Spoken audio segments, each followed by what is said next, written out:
كان في تاريخ الكنيسة أحد البطاركة اسمه البابا بنيامين رقم 38 في تاريخ البطاركة.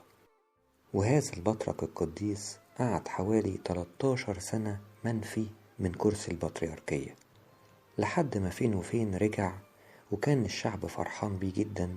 وهو كمان أصر إنه لما رجع من منفاه إنه يجدد الكنايس ويعمرها ويفرح الشعب والرهبان. فراح لدير أبو مقار وابتدى يعمل تجديدات في الكنيسة الأثرية بتاعت أبو مقار. وبعد مدة بعد الانتهاء من التجديدات والترميم اللي اتعمل في كنيسة أبو مقار، قرر البابا إنه يجمع الرهبان ويصلي معاهم قداس ويحتفلوا مع بعض بتجديد الكنيسة مرة أخرى.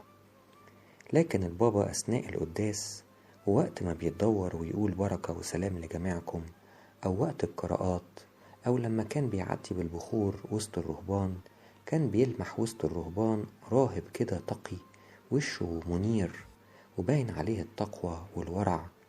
فقال خلاص، أنا الراهب ده لازم أتعرف بيه بعد القداس، علشان لما يفضى كرسي من كراسي الأبروشيات أرسمه هو أسقف أو مطران عليها. وفعلا بعد ما القداس خلص اتوجه البابا بنيامين ناحية الراهب ده علشان يتكلم معاه، لكن للحظة ظهر ملاك الشاروبيم للبابا بنيامين وقال له: انت رايح ترشم مين يا سيدنا؟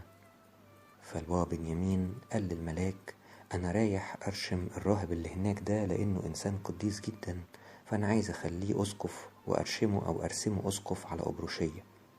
فالملاك قال له: ما ينفعش، لان اللي انت رايح ترشمه ده يا سيدنا ده ابو مقار نفسه، جاي يحتفل وسط ولاده بالكنيسة بعد ما اترممت، وفرحان ان كنيسته والمسبح اللي موجود في كنيسته اترمم واتجدد.